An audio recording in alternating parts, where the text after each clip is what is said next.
এই মুহূর্তে আপনারা দেখছেন সরাসরি সংবাদ সম্মেলনের ফেসবুকে যে লাইভ ছবি। পুরসুরার বিধায়ক বিমান ঘোষ তার দলীয় কার্যালয়ের ছবিটা দেখাচ্ছি। বিজেপি কর্মীদের একদম উচ্ছ্বাসের চেহারাটা একদমই সরাসরি সংবাদ সম্মেলনের ফেসবুকে যে লাইভ ছবি দেখাচ্ছি। বিধায়ক ছিলেন পুরসুরার, পুনরায় আবারও মনোনীত প্রার্থী হয়েছেন বিধায়ক বিমান ঘোষ। মূলত আবারও পুরসুরার বিজেপির জন্য পুরসুরার হয়ে লড়বেন বিধায়ক বিমান ঘোষ। বর্তমানে তিনি বিধায়ক হয়েছেন, আবার পুনরায় টিকিট পেয়েছেন। সেই ছবিটা আপনাদের সরাসরি সংবাদ সম্মেলনের ফেসবুকে লাইভ ছবি দেখাচ্ছি। অন্যদিকে একদমই কিন্তু রাজনৈতিক গুরু হিসেবে মানেন হেমন্ত বাগ। সেই হেমন্ত বাগও কিন্তু আরামবাগ থেকে টিকিট পেয়েছেন। মূলত দুই প্রার্থী এখন একসঙ্গে সংবাদ সম্মেলনের ফোনে বাধা। সেই ছবিটা দেখাচ্ছি সরাসরি সংবাদ সম্মেলনের ফেসবুক পেজে, পুরসুরার দলীয় কার্যালয়ের সামনের ছবিটা। অন্যদিকে বিজেপি কর্মীদের কিন্তু উচ্ছ্বাসটা দেখুন, উচ্ছ্বাসের ছবিটাও কিন্তু একদমই চোখে পড়ার মতো। সকলে কিন্তু আবির খেলাও করেছেন, ইতিমাত্রায় দেখা যাচ্ছে। সেই ছবি আপনাদেরকে দেখাচ্ছি সরাসরি সংবাদ সম্মেলনের ফেসবুক পেজে।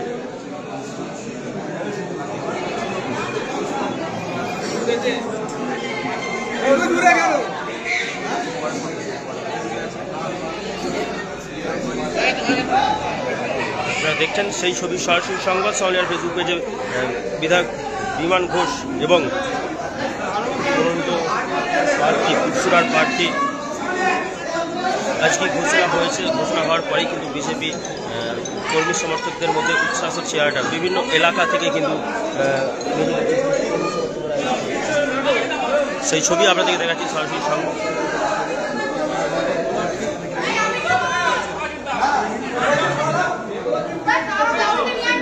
আপনারা দেখছেন সেই উচ্ছ্বাসের ছবিটা।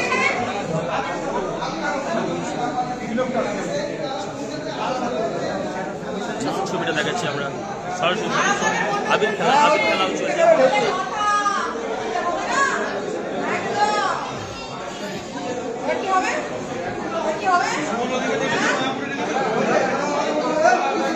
আপনারা দেখছেন সেই ছবি সরাসরি সংবাদ সম্মেলন।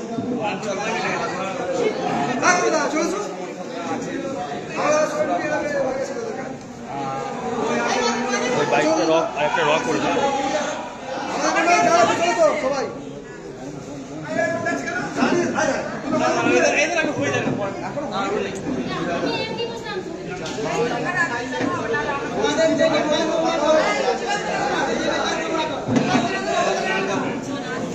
দেখছেন সেই ছবি আরামবাগ ও পুরসুরার মনোনীত প্রার্থী দুজনে কিন্তু পাশাপাশি একদমই বসে রয়েছেন। সেই ছবি আপনাদের দেখাচ্ছি সরাসরি সংবাদ সম্মেলনের ফেসবুক লাইভ ছবি।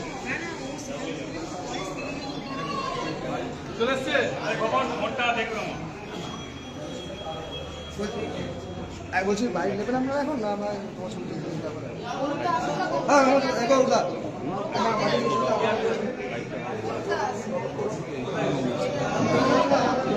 আপনারা দেখছেন সরাসরি সংবাদ সম্মেলনের লাইভ ছবি।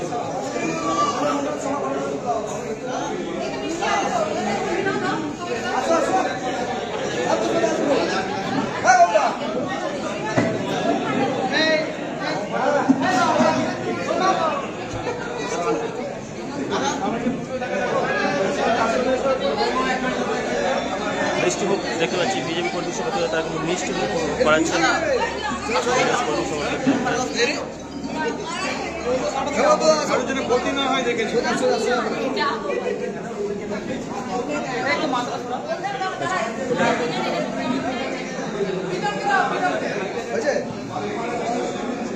সবাই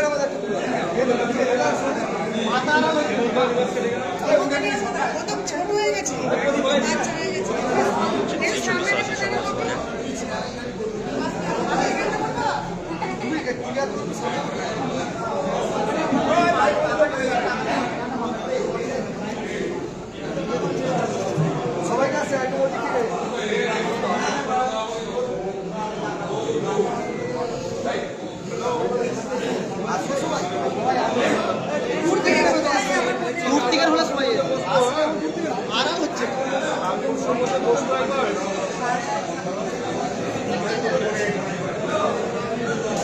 যে বাইরে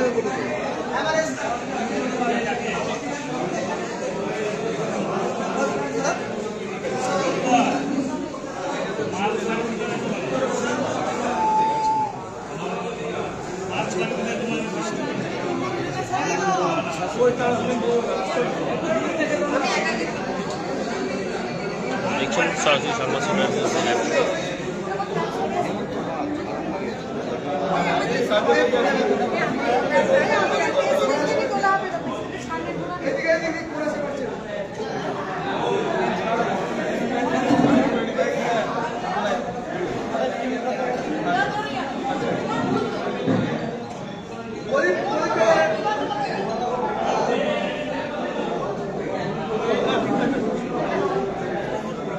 আরামবাগের মনোনীত প্রার্থী আছেন হেমন্ত বাগ এবং পুরসুরার বিধায়ক ছিলেন, আবারও বিজেপির টিকিটের লড়াই করবেন। পুরসুরার বিজেপির মনোনীত প্রার্থী হয়েছেন বিধায়ক ছিলেন এবং পুনরায় আবার মনোনীত প্রার্থী হয়েছেন বিমান ঘোষ।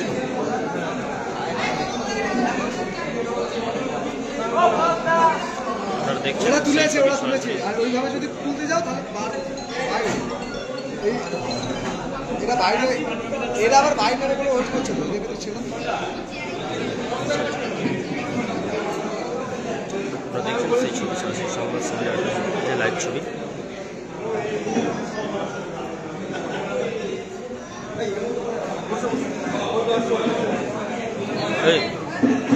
বিমানদা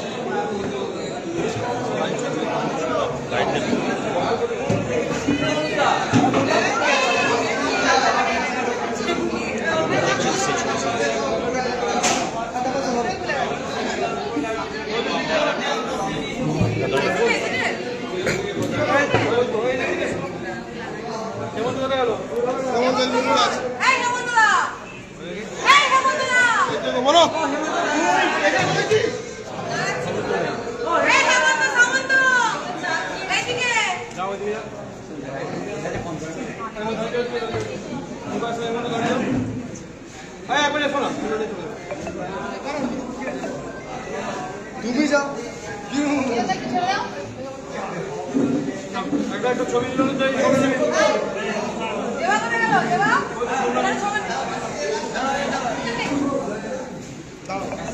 সেই ছবি সরাসরি লাইভ ছবি।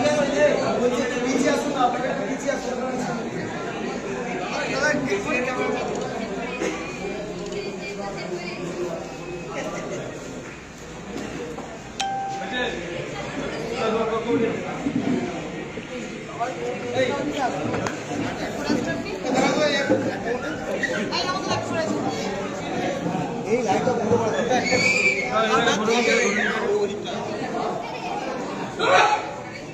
দাদা দাদা কি বলবেন? পুরসুরার বিধায়ক ছিলেন, পুনরায় আবার পুরসুরার বিজেপির মনোনীত প্রার্থী হয়েছেন। মূলত পুরসুরায় এবং রাজ্য নেতৃত্বকে ধন্যবাদ জানাবো যে তারা আবার একবার আমার উপর ভরসা করেছে। তাদের এই ভরসার যোগ্য সম্মান দেওয়ার জন্য শেষ রক্তবিন্দুতে লড়াই হবে এবং সেখানে পুরসুরা বিধানসভার জনতাকে সঙ্গে নিয়ে বিজেপি কার্যকর্তাদের সমস্ত কার্যকর্তাদের সঙ্গে নিয়ে 2026-এর নির্বাচনে পুরসুরা বিধানসভা থেকে গতবারে যা লিড ছিল সেই লিড ডবল করবার জন্য আমরা অঙ্গীকারবদ্ধ। যেহেতু হবে এখন আনন্দ করার সময় হলো, এটা আসল সময় নয়। 2026-এর এই নির্বাচন তৃণমূলকে বিসর্জন দিয়ে তারপরে আমরা আনন্দ করব। এটা সাময়িক যেটা দেখতে পাচ্ছেন কার্যকর্তাদের উচ্ছ্বাস, কিন্তু আসল লক্ষ্য আমাদের 2026-এ তৃণমূলকে এখান থেকে আউট করে দিই। আমাদের সেই লড়াই যেটা সম্পূর্ণতা পাবে। আমার সঙ্গে এখন আরামবাগ বিধানসভা কেন্দ্রের সম্মানীয় প্রার্থী আছে এখানে হেমন্ত বাগ। তো আমরা সবাই একত্রিতভাবেই আছি। পুরো 7টা বিধানসভার প্রার্থী একটা ঘোষণা হয়নি। তো এই 7টা বিধানসভায় বিজেপি তৃণমূলকে এখান থেকে নির্মূল করবে। মূলত তৃণমূল বলছে যে পুরসুরায় 5 বছর কোনো কাজ করতে আপনাকে দেখা যায়নি। তৃণমূল বলছে 5 বছর পুরসুরা বিধানসভার বিধায়ক হিসেবে কোনো কাজ করে। আয়নায় নিজেদের মুখটা দেখতে পারুন, এটাই যথেষ্ট। বাকিটা মানুষ উত্তর দেবে। মূলত কি কি কাজ বাকি আছে পুরসুরায়? সব কাজই বাকি আছে। বিরোধী দলের বিধায়ক হিসাবে যা কাজ করতে পেরেছি, শুধু এমএলএ যতটা পয়সা আছে 3 কোটি 30 লক্ষ টাকা কাজ করতে পেরেছি। সঙ্গে সেন্ট্রাল গভর্নমেন্ট মাননীয় মোদিজি এবং অশ্বিনী বৈষ্ণবজি তাদের আমাদের প্রতি সহানুভূতি সাহায্যের জন্য জঙ্গলপাড়া রসুলপুর হল স্টেশন এবং খানাকুল থেকে আরামবাগ মানে পুরসুরা রাজনগর পর্যন্ত রেলপথ সম্প্রসারণ হবে, সেই কাজটা পাস হয়েছে। এটা আমাদের করার ছিল, তার থেকে অনেক বেশি করেছি। এই নির্বাচনে 26-এ তৃণমূলকে পরাজিত করে পুরসুরা বিধানসভার মানুষের যেটা অরিজিনাল দুর্দশা, তখন আমাদের হাতে যে ক্ষমতা থাকবে সেই দিয়ে পুরোটা মেটাবো। আরামবাগের যিনি নবনিযুক্ত প্রার্থী হয়েছেন আপনাদের, উনি কিন্তু আপনাকে রাজনৈতিক গুরু হিসেবে মানছেন এবং সেই বার্তাও দিয়েছেন। সেই জায়গা থেকে আরামবাগ কি মনে হচ্ছে, একজন শিক্ষক ছিলেন আপনাদের বিধায়ক, তাকে সরিয়ে হেমন্ত বাগ একদম চাষি ঘরের ছেলে করানো কথাটা ঠিক নয়, অ্যাপ্রোপ্রিয়েট নয়। উনি 5 বছর যথাসাধ্য চেষ্টা করেছেন, কাজ করেছেন। দলীয় সিদ্ধান্ত যেটা হবে সেটা আমাদের সবাইকে মানতে হবে এবং পার্টি কোনো ম্যান বেসে হয় না। এক একটা বিধানসভা এক একটা পদ্মফুল, এই পদ্মফুলকে মোদিজির কাছে উপহার দেয় আমাদের কাজ। আরামবাগে একটা পদ্মফুল, পুরসুর একটা পদ্মফুল, গোঘাট, খানাকুল, চন্দ্রকোনা, তারকেশ্বর, হরিপাল সব একটা করে পদ্মফুল। এই পদ্মফুলকে মোদিজির কাছে উপহার দেয় আমাদের একমাত্র লোক। আর হেমন্ত খুব ভালো ছেলে, আরামবাগের মানুষের কাছে অ্যাক্সেপ্টেবিলিটি আছে এবং রাজনৈতিক পদার্পণ যখন হয়েছিল বিভিন্ন দায়িত্ব পালন করেছে। খুব ভালো ছেলে, আরামবাগের মানুষের জন্য ভালো। 2026 বিধানসভায় লিড আগের থেকে কি বাড়বে? ডবল হবে, ডবল।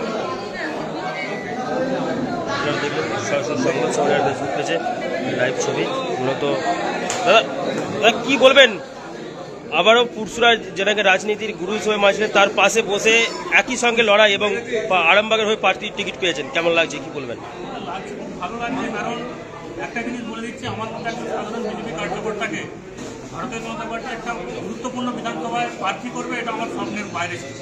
আমি ধন্যবাদ জানাচ্ছি আমাদের প্রধানমন্ত্রী যশস্বী প্রধানমন্ত্রী নরেন্দ্র মোদীকে, অমিত শাহকে, নিতিন নবীনকে, শ্রমিক দা, শুভেন্দু দা এবং আমার রাজনৈতিক গুরু আমার পাশে বসে আছেন পুরসুরা বিধানসভা, যিনি আমাকে রাজনীতিতে কোনটা ভুল কোনটা শিখিয়েছেন, রাজনীতির হাতে ধরে রাজনীতিটা শিখিয়েছেন। আমার গুরু আছেন, পাশে বিমানদা আছে, সকল রাজ্য নেতৃত্ব, কেন্দ্রীয় নেতৃত্বকে ধন্যবাদ জানাচ্ছি। আরামবাগ বিধানসভার সমস্ত কার্যকর্তাকে যারা আমার হয়ে লড়াইটা করছে এবং আগামীতে লড়াইটা করবে। আপনারা দেখলেন সরাসরি দুই বিজেপি মনোনীত প্রার্থী রীতিমাত্রায় উপস্থিত রয়েছেন এবং বিজেপি কর্মী সমর্থকদের সেই জায়গা থেকে আমরা আরও কথা বলবো। কি বলবেন আরামবাগের একজন প্রার্থী হচ্ছে একদমই নতুন মুখ এবং আপনাদের পুরসুরা বিধানসভার যিনি বিধায়ক ছিলেন উনি টিকিট পেয়েছেন? আমার খুব ভালো লাগছে, ভীষণ খুশি আমি। মূলত কি মনে হচ্ছে 26-এ কি লিড দিতে পারবেন? একদম, আমি তো আগেই বলেছি 28,500 ভোটে লিড দিল, এইবারে ডবল দেবে, ডবল 60,000 ভোটে লিড দেবে আমাদের পুরসুরা বিধানসভা। কি নাম আপনার? আমার নাম জ্যোতিষ রায়, মন্ডলের সেক্রেটারি। আপনারা দেখলেন বিজেপি কর্মী সমর্থকদের উচ্ছ্বাস এবং অন্যদিকে একের পর এক ব্রাহ্মণ এক গ্রাম পঞ্চায়েতের প্রধান কিন্তু তিনি উপস্থিত হয়েছেন। রীতিমাত্রায় মনোনীত প্রার্থী বিমান ঘোষকে একটি পদ্ম ফুল উপহার দিচ্ছেন। আপনাদেরকে দেখাচ্ছি সেই ছবি। ব্রাহ্মণ এক গ্রাম পঞ্চায়েতের প্রধান পরিচালিত পঞ্চায়েত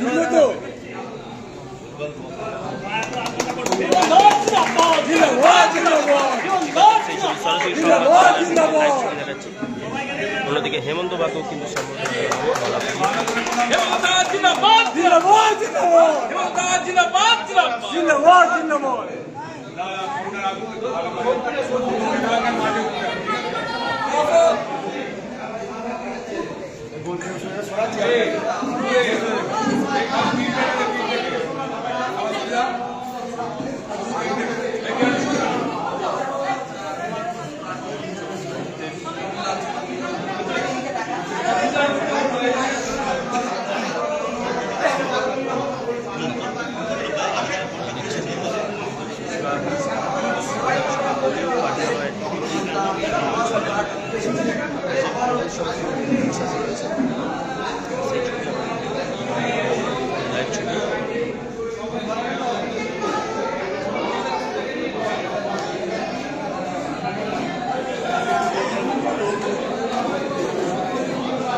খবর দেখতে সবার আগে চোখ রাখুন অবশ্যই সংবাদ সমালিয়া।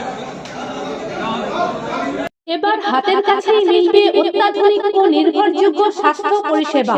আরামবাগ, খানাকুল ও পরশুরা থানা এলাকার মানুষদের জন্য এক বড় সুখবর। খানাকুলের সেকেন্দারপুরে গড়ে উঠেছে একটি আধুনিক ও সুসজ্জিত nursing home, lifeline health care. Director Sanjay Palu. এই নার্সিংহোমে রয়েছে 24 ঘন্টা রোগী দেখানোর ও ভর্তি করার সুব্যবস্থা। সঙ্গে রয়েছে বিনামূল্যে অ্যাম্বুলেন্স পরিষেবা। অভিজ্ঞ পরিষেবা ও যত্নশীল ব্যবস্থাপনায় আপনার সুস্থতার নির্ভরযোগ্য ঠিকানা লাইফলাইন হেলথ কেয়ার। যোগাযোগ 9735481158 7432984404।